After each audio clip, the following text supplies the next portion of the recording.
قربانی، اس کے پیچھے اللہ پاک کی حکمت کیا ہے؟ اگر اس بارے میں بھی کچھ مدنی پھول میں ارشاد۔ بنیادی طور پہ یہ ہے کہ ہمارے ہاں جو لفظ قربانی ہے وہ عام طور پہ جانور کی قربانی کے حوالے سے معروف ہے، اور اس کے ساتھ اگر ہم زیادہ نسبت کو جوڑتے ہیں تو جو حضرت اسماعیل علیہ الصلاۃ والسلام کی قربانی ہے کہ ایک انسان کی قربانی، تو یہ اس کے ساتھ جوڑ دی جاتی ہے۔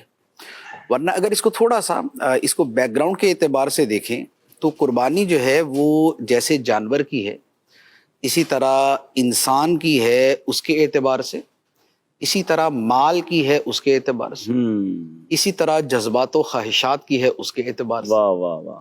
تو یوں جو قربانی کا دائرہ ہے وہ بہت وسیع ہو جاتا ہے، اور اس کے پیچھے ہمارے دین کی بنیاد ہے وہ کیا ہے؟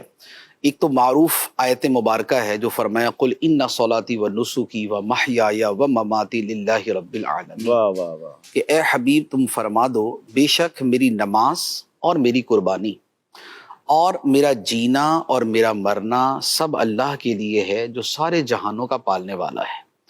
تو یہ آیت مبارکہ جو ہے یہ اس مفہوم میں ہے کہ بندہ مومن کی ساری زندگی ہی قربان ہے اللہ تعالیٰ کے احکام کے لیے اور اس کی رضا کے لیے۔ سبحان اللہ سبحان تو اب جب زندگی اپنے جملہ لوازمات و مناسبات کے ساتھ قربان ہے تو اب اس سے پیچھے کوئی چیز باقی نہیں رہتی۔ دوسری بات ایک اور آیت مبارکہ ہے اور وہ بڑی خوبصورت ہے، اس میں اسی مفہوم کو کچھ زیادہ واضح کیا گیا ہے۔ وہ یہ ہے کہ قرآن پاک میں ہے اللہ تعالیٰ ارشاد فرماتا ہے ان اللہ اشترى من المؤمنین انفسهم واموالهم بان لهم الجنہ، واہ۔ بے شک اللہ نے مومنوں سے ان کی جانیں اور ان کے مال خرید لیے اس بدلے میں کہ ان کے لیے جنت ہے۔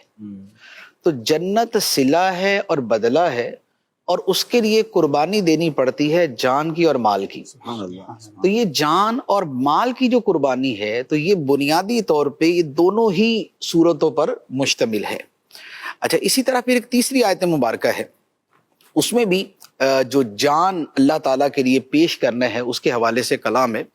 فرمایا وَمِنَ النَّاسِ مَن يَشْرِي نَفْسَهُ ابْتِغَاءَ مَرْضَاتِ اللَّهِ، کہ لوگوں میں سے کوئی وہ ہے جو اللہ کی خوشنودی کی طلب میں، اللہ کی خوشنودی کی تلاش میں اپنی جان کو بیچ دیتا ہے۔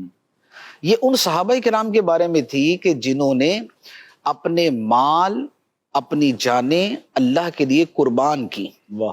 اور یہ کیوں تھا؟ ابتغاء مرضات اللہ، اللہ کی خوشنودی کی تلاش کے لیے۔ تو سب سے بنیادی چیز ہے خدا کو راضی کرنا، ٹھیک ہے، جو اصل الاصول ہے، جو تمام عبادتوں کی بنیاد ہے، جو تمام ریاضتوں کی بنیاد ہے، جو تمام مجاہدوں کا مقصد ہے، جو تمام قربانیوں کی حکمت ہے، وہ اللہ تعالیٰ کی رضا ہے۔ سبحان اللہ۔ اب وہ رضا جان کی قربانی کی صورت میں ہو، وہ مال کی قربانی کی صورت میں ہو، یا وہ کسی اور عبادت کی صورت میں ہو،